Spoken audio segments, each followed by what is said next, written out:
Bonjour, vidéo improvisée sur le thème de la médecine chinoise, de l'homéopathie et de la médecine, des médecines parallèles, car il y a d'autres façons de se soigner et d'autres façons d'arriver à la guérison que la médecine occidentale alléopathique chimique, sachez-le, et notamment sur les pathologies lourdes. Alors, je sais que ce que je viens de dire en France serait passible d'un procès de la part de Big Pharma et du corps médical.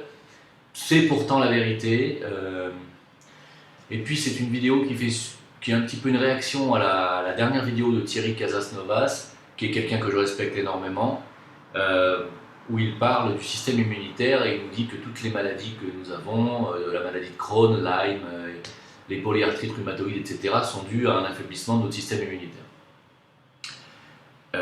On est tout à fait d'accord, sauf que cet affaiblissement du système immunitaire ne vient effectivement pas obligatoirement d'une attaque de germes externes ou de virus. Il vient du fait que nous sommes dans un environnement polluant qui attaque clairement notre système immunitaire et sur plusieurs fronts et donc de plusieurs façons. Nous sommes attaqués de toutes parts. Et ce système immunitaire qui est contenu entre autres dans votre biote intestinale, c'est-à-dire c'est une grande partie des germes intestinaux qui génèrent ces défenses immunitaires, si vous voulez, eh bien ce biote intestinal est attaqué de toutes parts en permanence et pendant des années, ce qui fait que même pour des gens qui sont très résistants et qui ont des très bons systèmes immunitaires depuis qu'ils sont nés, se retrouvent à 50, 45, 50, 55 ans avec des maladies d'un coup qu'ils ne comprennent pas. Et c'est tout simplement l'accumulation d'années et d'années de toxines et d'attaques de toutes parts. Alors ces attaques, elles sont au nombre. Elles peuvent s'énumérer comme telles. On peut dire qu'il y a d'abord les attaques dites radioactives, c'est-à-dire toutes les ondes, on pourrait dire plutôt électromagnétiques, c'est-à-dire toutes les ondes qui nous traversent, comme le Wi-Fi, le téléphone cellulaire, tout ce qui permet de faire les choses à distance. Toutes ces ondes-là nous traversent en permanence.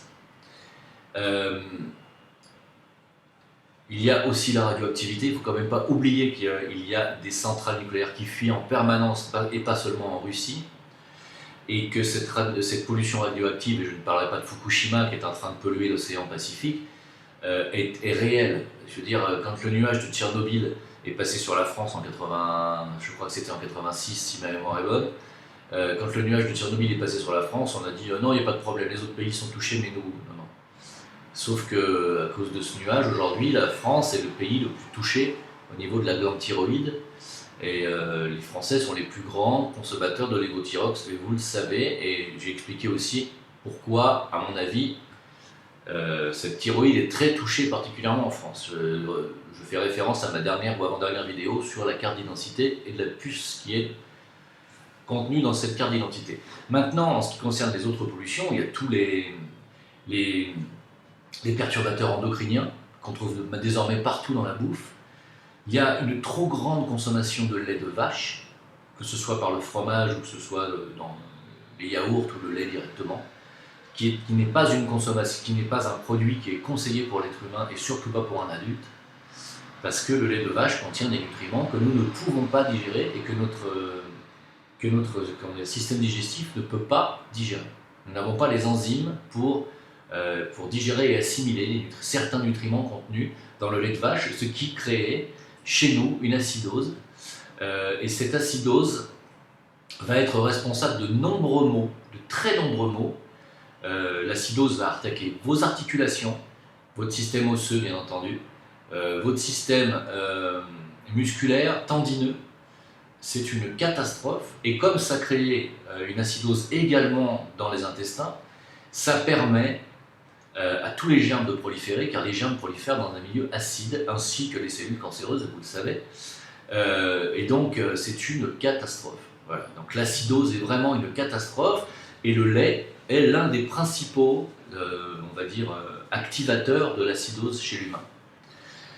Donc le lait, si vous avez des problèmes intestinaux ou rhumatismaux ou osseux, c'est à proscrire, mais absolument, quoi.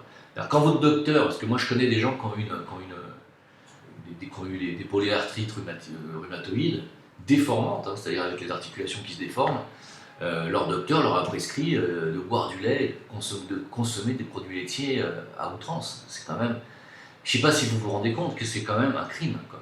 Je veux dire, et c'est un docteur. Alors, je pourrais encore me faire tomber sur le poil par les docteurs en disant mais comment tu prouves ce que tu viens de dire? C'est à vous de prouver le contraire. Moi, j'ai rien à prouver.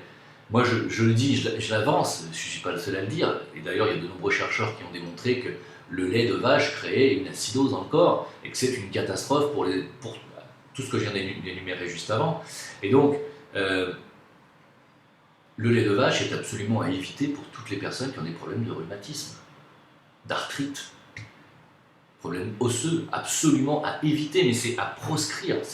C'est même pas je vais manger un yaourt de temps en temps ou je vais manger du fromage, c'est je raye définitivement de ma vie et de ma consommation journalière tout produit issu du lait de vache. Le lait de chèvre peut passer éventuellement à consommation réduite.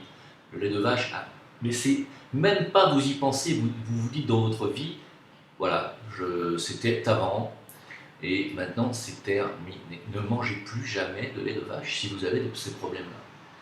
En ce qui concerne les problèmes d'acidose et les problèmes, par exemple, de germes intestinaux qui reviennent à récidive, je suis dans ce cas-là, donc je connais bien le sujet. L'acidose peut être créée, bien entendu, par la consommation de produits laitiers, mais pas seulement, aussi par le sucre. Je vous le dis parce que j'ai vraiment un gros problème avec ça, donc, puisque je suis un gros drogué au sucre et que je me bats contre moi-même pour arrêter et pour rayer le sucre de mon alimentation, ce que j'arrive à faire de temps en temps. Non, j'arrive à le faire le plus souvent. Mais j'ai des pulsions sucrées, et ça, c'est vraiment la marque de la candidose systémique. Alors, une candidose, c'est un champignon, Candida albicans, hein, qui prolifère dans les intestins et qui peut proliférer au-delà des intestins, qui peut aller jusqu'au cerveau même. Hein. Il y a des candidoses systémiques qu'on retrouve dans les cellules nerveuses, enfin, pas dans les cellules, mais dans les tissus nerveux. Et moi, je suis atteint de cette candidose-là, hein, systémique, c'est-à-dire de naissance. Hein. Donc c'est une cochonnerie, et c'est une cochonnerie qui vous donne des pulsions sucrées, c'est-à-dire qui vous donne envie d'aller dévorer d'un coup 1 kilo de bon bec. Donc, ces pulsions sucrées sont créées par la candidose, et la candidose prolifère grâce au sucre. Vous voyez un petit peu le serpent qui se mord la queue. Donc c'est extrêmement important d'arriver à se sortir de là, mais il n'y a qu'une seule façon, c'est la volonté. C'est-à-dire, quand vous avez des pulsions sucrées, vous vous jetez sur autre chose. Voilà. Donc c'est difficile. Mais il vaut mieux manger des fruits naturels, bien entendu, que d'aller bouffer un paquet de bonbons, et je dis ça pour moi. Et donc le sucre crée également cette candidose, crée également une acidose dans les intestins qui vont encore favoriser la prolifération des germes. Ce qui fait que si vous êtes atteint de maladie de Lyme, Crohn, si vous avez des paratyphoïdes, ce genre de choses, à répétition, si vous avez attrapé des amibes dans un voyage, si vous avez attrapé des germes en allant dans un pays exotique, et que vous continuez à consommer de cette façon-là, vos intestins vont avoir du mal, et votre biote intestinale va avoir beaucoup de mal à éliminer tout ça.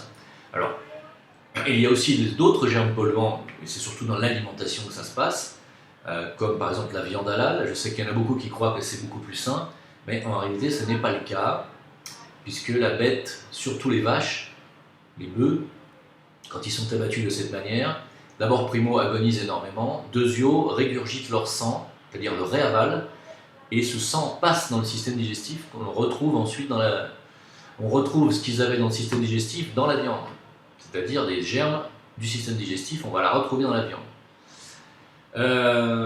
C'est une boucherie, bien entendu, dans tous les sens du terme. La consommation de produits de la mer, comme les crevettes, c'est-à-dire tout ce qui est charognard, parce que les crevettes, les crabes, les araignées de mer, c'est du charognard, ça mange que les cadavres. Il faut savoir que les crevettes d'élevage, maintenant on ne trouve quasiment plus que ça sur le marché, viennent d'Asie pour la plupart, et qu'en Asie, ils ne font pas tellement gaffe à ce qu'ils leur donnent à bouffer comme produit, c'est des crevettes d'élevage, et on a retrouvé, ça vous pouvez chercher, je peux même vous donner la source, on a retrouvé du lisier de porc dans le système digestif des crevettes d'Asie. Alors c'est marrant parce que ma thérapeute me disait depuis longtemps, tu ne faut pas manger de crevettes. Elle m'a dit pour ce que tu as toi, problèmes intestinaux à répétition, tu ne dois pas manger de produits laitiers, tu ne dois pas manger de sucre, et tu ne dois pas manger de crevettes et tout ce qui vient de la mer et les fruits de mer. Pour l'instant, c'est comme si voilà, c'était interdit. Et elle me disait non, même une crevette cuite, contient encore le message du germe. Bon, alors j'étais un peu sceptique encore récemment, et puis est tombée l'information il y a quelques jours, on a retrouvé du lisier de porc dans les systèmes digestifs des crevettes d'élevage asiatique. Voilà. Donc évidemment, si vous retrouvez du caca de porc dans les entrailles de la crevette, même si vous la mangez cuite, vous savez qu'il y a encore l'information, même dans l'eau, même dans un aliment cuit, l'eau véhicule l'information des germes. Hein. Donc c'est la récidive systématique.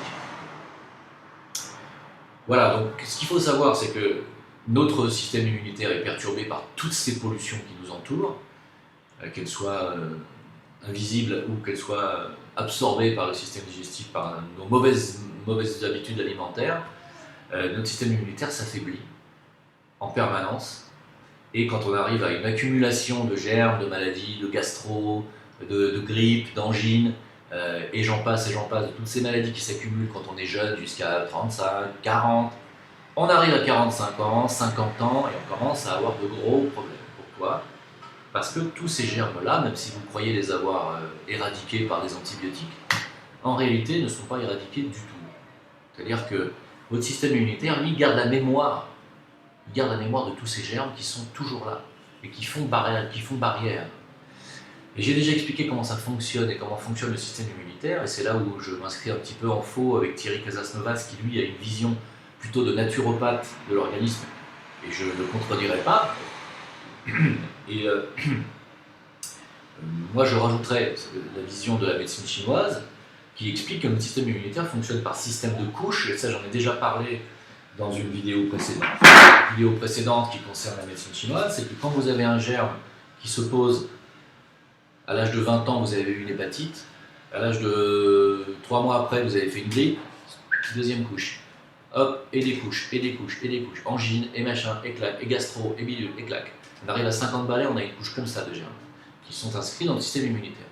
Si d'un coup, à 50 ans, vous avez des gros problèmes hépatiques, que votre foie semble vraiment effectivement ne plus faire son travail, ne plus avoir du mal à drainer, votre vésicule biliaire stocke de grosses quantités de sels biliaires qui finissent par créer des calculs, il va falloir vous enlever la vésicule, votre foie ne va pas fonctionner mieux pour autant, même s'il va être un peu soulagé d'être libéré de cette vésicule. N'oubliez pas que la vésicule biliaire est quand même l'organe yang du foie, donc le foie en a quand même besoin.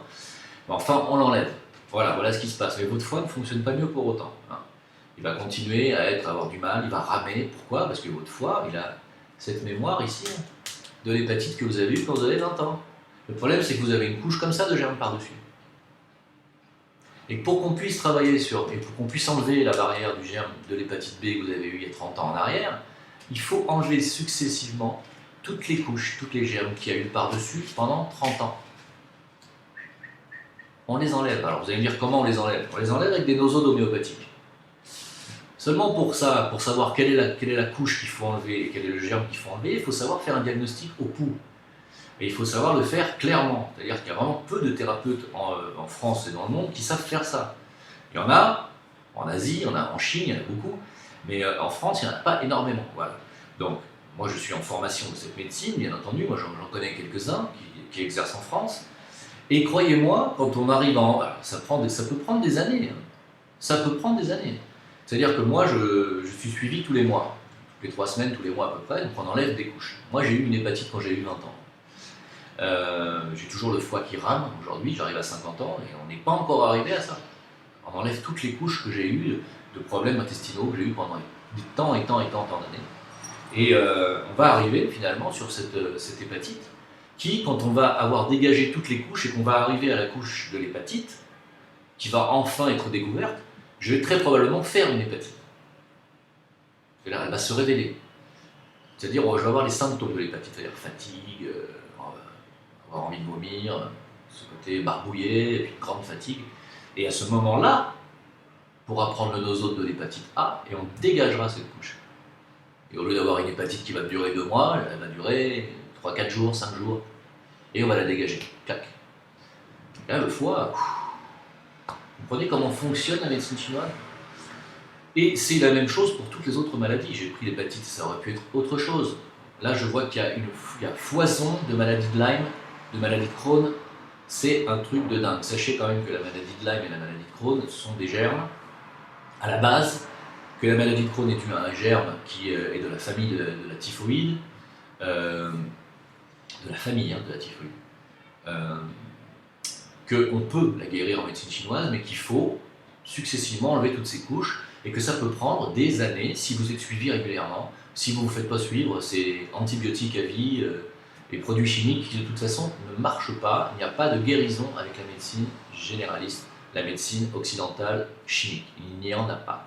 Ils n'ont pas de remède, ni contre Crohn, ni contre Lyme, ni contre les myofascites, ni contre les fibromyalgies, ni contre les polyarthrites rhumatoïdes. Ils n'ont pas de remède. Donc qu'est-ce que ça vous coûte de faire et d'essayer autre chose? Il faut savoir que les polyarthrites, tout ce qui finit par it, c'est une inflammation. Polyarthrite rhumatoïde, c'est une inflammation de vos articulations due à une cause, et cette cause est 99%, voire 100%, à chaque 99%, due à un germe. Un germe, quand il arrive dans l'organisme, qu'est-ce qu'il fait? Il vous fait développer des anticorps. Ces anticorps, en contact avec le germe, balancent des toxines dans l'organisme. Ces toxines vont aller se fixer notamment dans les articulations. D'où les problèmes rhumatoïdes et d'inflammation que l'on retrouve.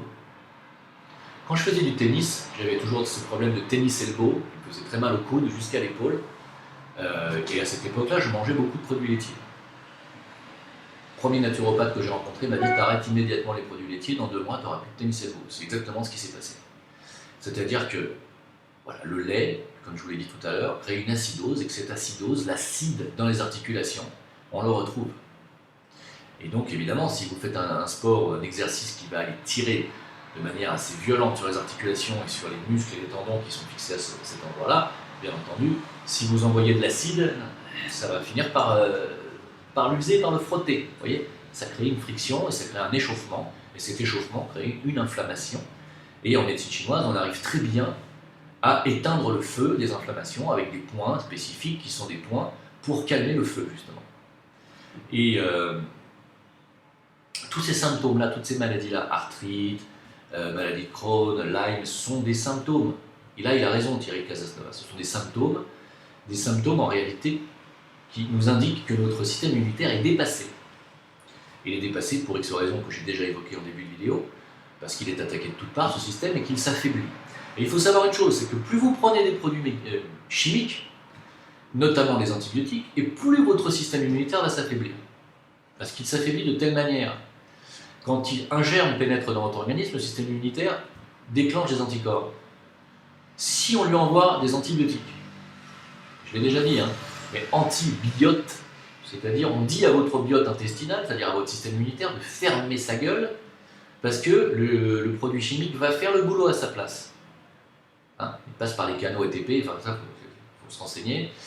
Et c'est le produit chimique qui va faire le boulot à sa place de chasser le germe. En réalité, il chasse le germe, il chasse surtout les symptômes du germe. Mais le germe est toujours là.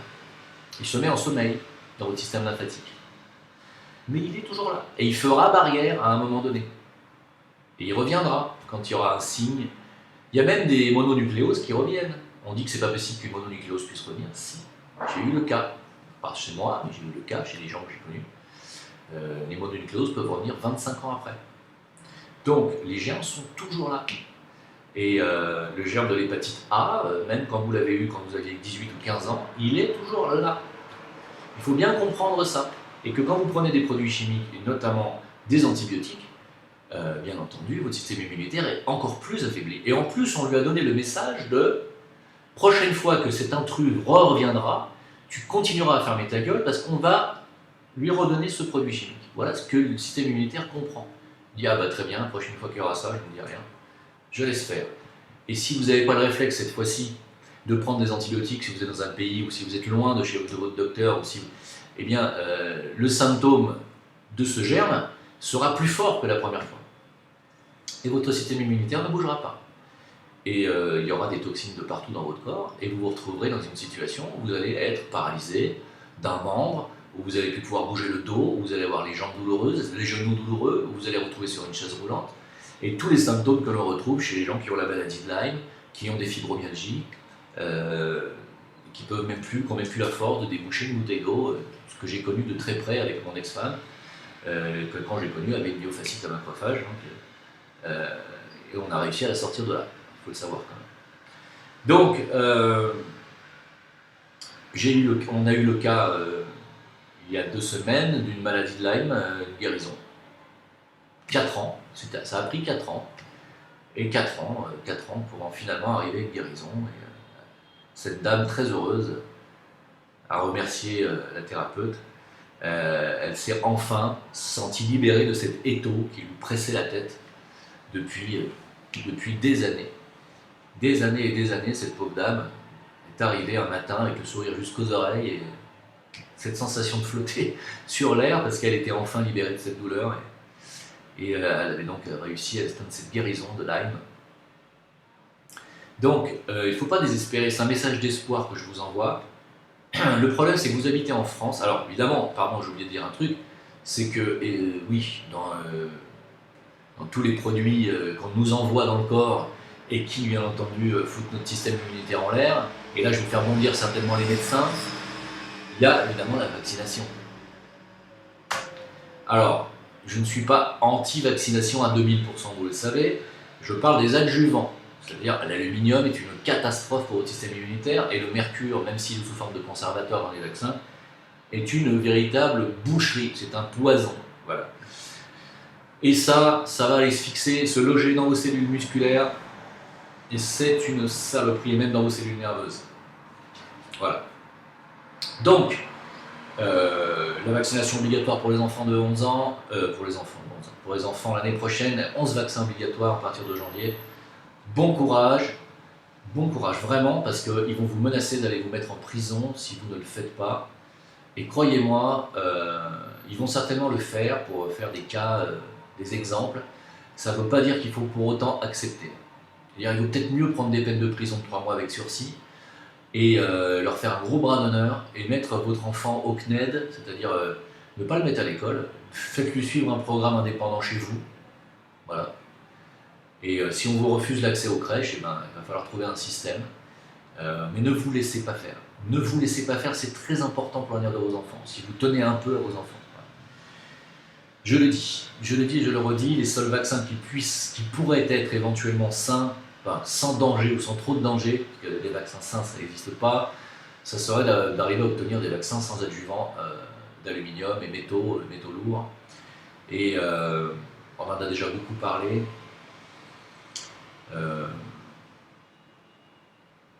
Il n'y a absolument aucun bénéfice à retirer d'une vaccination chez un enfant, d'une vaccination contre l'hépatite B chez un enfant de 3 mois, 6 mois, 6 ans, parce que l'hépatite B se passe sexuellement et par la salive, et qu'il n'y a pas vraiment de raison que votre enfant de 5 ans, 4 ans ait des rapports sexuels ou se fasse rouler des pelles.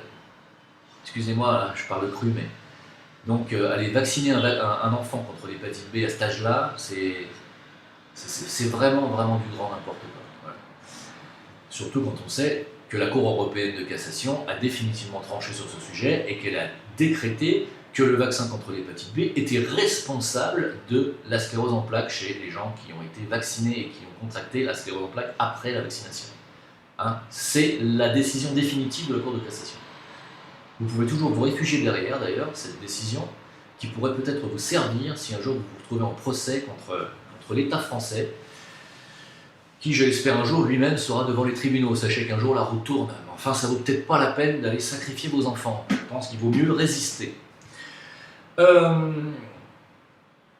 Voilà, je ne sais plus ce que je voulais rajouter quelque chose derrière, je ne sais plus ce que je voulais dire. Je disais, voilà, il y a un espoir de guérison, surtout ne désespérez pas. Vous habitez en France, vous êtes dans un pays qui est vérolé par les lobbies pharmaceutiques et par le corps médical, hein, pour ne pas dire autre chose. C'est-à-dire que les médecins forment une véritable mafia qui pensent, d'ailleurs pour la plupart, qui sont honnêtes et qui pensent sincèrement qu'ils ils font le bien autour d'eux. Hein. Eux, ils ont été formés par Big Pharma, on leur a dit tel produit est très bon pour telle maladie, tel vaccin est très bon. Ils se basent sur les résultats cliniques qu'on leur a donnés et puis ils font confiance parce qu'ils ne s'imaginent pas être abusés par le système qui les éduque. Donc, ils sont de bonne foi, les docteurs. C'est pas parce qu'ils touchent des pourcentages sur la vente de tel et tel médicament parfois ou de telle vaccination qu'ils sont de mauvaise foi. Ils sont de bonne foi. Ils croient vraiment que vacciner un gamin contre l'hépatite B, c'est bien pour lui. Ils le croient vraiment. Hein. Là, je vous assure que j'ai des discussions assez musclées avec des docteurs qui sont à la retraite, qui sont dans mon entourage.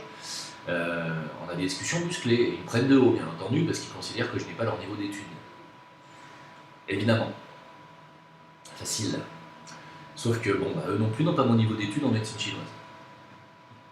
Et ils considèrent que c'est pas une médecine. Sauf que cette médecine chinoise, elle a 2500 ans d'existence, ce qui n'est pas le cas de la médecine occidentale. Et Pasteur, ça fait seulement un siècle et quelques, et c'est pas si longtemps que ça, et il a été avéré que c'était quand même une escroquerie. Hein. Enfin, moi je dis pas que la vaccination est une escroquerie, je dis que ce sont les adjuvants, et donc, vous vivez dans un pays qui est vérolé par le mensonge pharmaceutique, il y a un mensonge pharmaceutique. Vous l'avez encore vu avec le scandale du lévothyrox récemment. Est-ce qu'on doit sortir tous les dossiers de tous les médicaments qui ont créé les problèmes ces 20 dernières années? Est-ce qu'on doit sortir la liste de tous ces médicaments qui ont été retirés de la vente? Je dois vous rappeler une chose, c'est que les effets iatrogènes, c'est-à-dire les effets secondaires des médicaments, sont la deuxième cause de mortalité en Occident. Deuxième cause. Rien qu'en France, on considère que c'est entre 15 et 18 000 personnes qui meurent chaque année d'effets secondaires des médicaments. Il faut quand même le savoir. 15 à 18 000 personnes meurent chaque année à cause des médicaments. En France, je ne parle pas aux États-Unis, en Europe, en Russie, je parle en France. 18 000 personnes. Quand vous vous rendez compte comment ils vous cassent les bonbons sur la route, parce qu'il y a 15 000 morts chaque année sur la route, vous voyez les radars qui vous mettent et le pognon qui se font là-dessus, alors que s'il y a des morts sur la route, c'est parce que les gens conduisent mal, parce qu'ils ne savent pas conduire, qu'ils ne savent pas maîtriser leur vitesse, et qu'ils ne savent pas quoi faire en cas d'extrême urgence. C'est ça la vérité, c'est que les gens conduisent mal, et c'est donc à la formation, à la base, qu'on forme mal les conducteurs dans ce pays. D'accord ? Et aussi parce qu'il y en a qui abusent, qui prennent des produits, qui se bourrent la gueule en prenant le volant quand on est jeune et que ça crée des accidents. Et que oui, ça évidemment, il faut faire de la prévention. Et c'est certainement pas en mettant des radars qu'on évitera les jeunes de se bourrer la gueule et de prendre le volant. Certainement pas. Mais quoi qu'il en soit,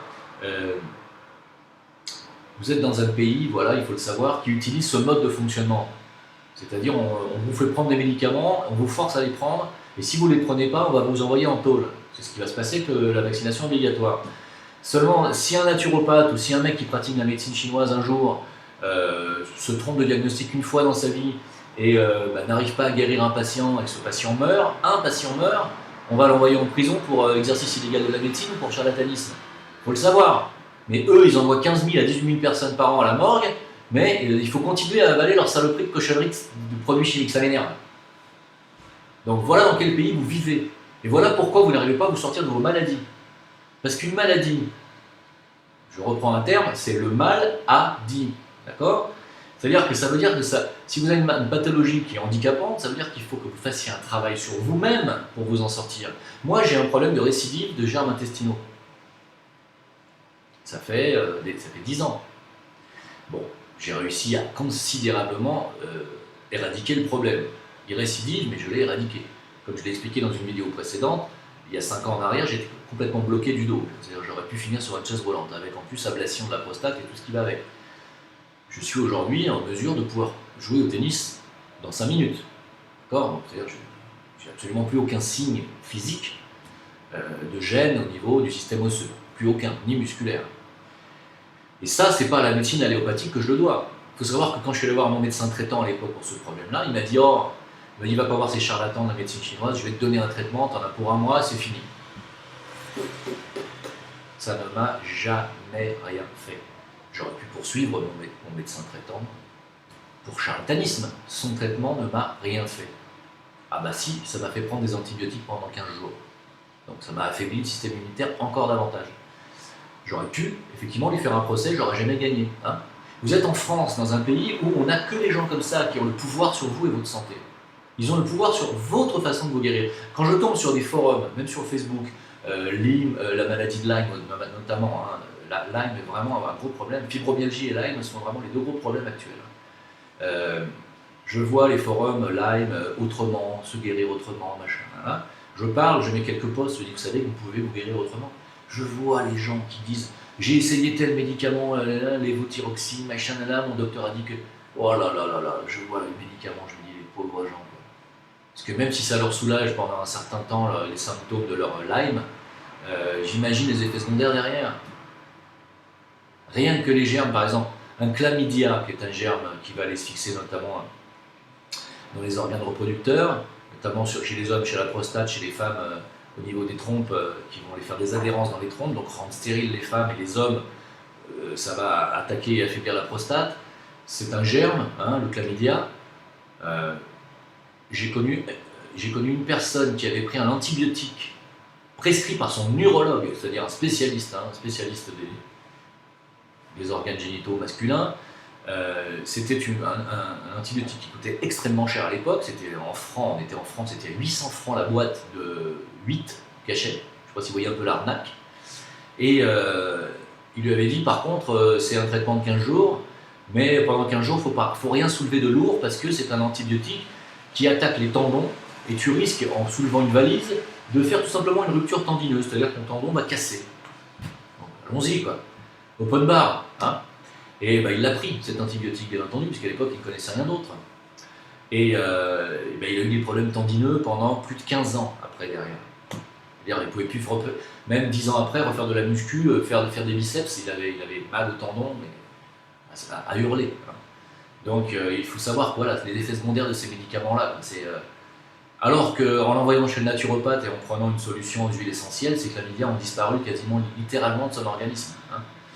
Alors que c'est un germe qui reste en sommeil dans le système lymphatique, qui ne s'en va jamais, hein, qui peut revenir. Avec les huiles essentielles, chez un bon naturopathe, on n'a pratiquement plus de traces de chlamydia au niveau de la prise de sang. Voilà, donc sachez que vous êtes en France, vous êtes dans un pays qui est vérolé par cette mafia pharmaceutique, je le redis, alors qu'il y a des espoirs de guérison dans d'autres médecines. Tournez-vous vers les naturopathes, tournez-vous vers les gens qui font de la médecine chinoise et qui font des diagnostics au pouls et qui fonctionnent avec l'homéopathie, les macérats glycérinés, la phyto. On peut avoir des résultats fabuleux et sur des maladies qui ne se traitent pas et qui ne se guérissent pas par la médecine. Voilà, c'était mon témoignage et c'était pour faire un petit clin d'œil à M. Casasnovas. Je ne sais pas si un jour il écoutera une de mes vidéos, mais enfin, je voulais rajouter ça, ça ne va pas dans le sens inverse de ce qu'il dit en tout cas, et je le remercie à lui aussi pour ses vidéos. Voilà, un petit peu de pub. Hein. Allez, à bientôt. Ah oui, je voulais terminer avec, par rapport au live que j'ai fait il y a quelques jours en arrière, et toutes les remarques que j'ai eues sur mon discours sur les armes à feu. Vous avez été nombreux à m'écrire que j'avais tort de dire qu'il ne fallait pas s'armer, parce que si un jour il fallait se défendre, de défendre sa famille, il fallait pouvoir tirer dans le tas. Je continue à vous dire que moi, ça n'est pas ma voie. Voilà. Que si un jour on en arrive dans ce pays à dégénérer à ce point-là, je n'ai qu'un seul conseil à vous donner, c'est de faire ce que j'ai fait il y a 10 ans, de quitter ce pays. Votre but n'est pas de vous transformer en Terminator. Votre but est d'arriver à un état christique, c'est-à-dire de compassion et de don de soi pour les autres. Donc si vous commencez à prendre des flingues et à tirer sur tout ce qui bouge, même pour vous défendre, je vois pas où vous pourrez avancer spirituellement dans votre vie et où vous pourrez faire quelques progrès dans cette incarnation, puisque vous êtes quand même venu pour ça. Vous n'êtes pas venu pour tirer sur les autres. D'accord ? Voilà, allez, à bientôt. Contact sur Facebook Jim Leveilleur, sur VK Jim Leveilleur, qui est un Facebook russe où il n'y a pas de censure. Et sur Discord, je vais mettre le lien en dessous comme d'habitude. À bientôt, bonne continuation.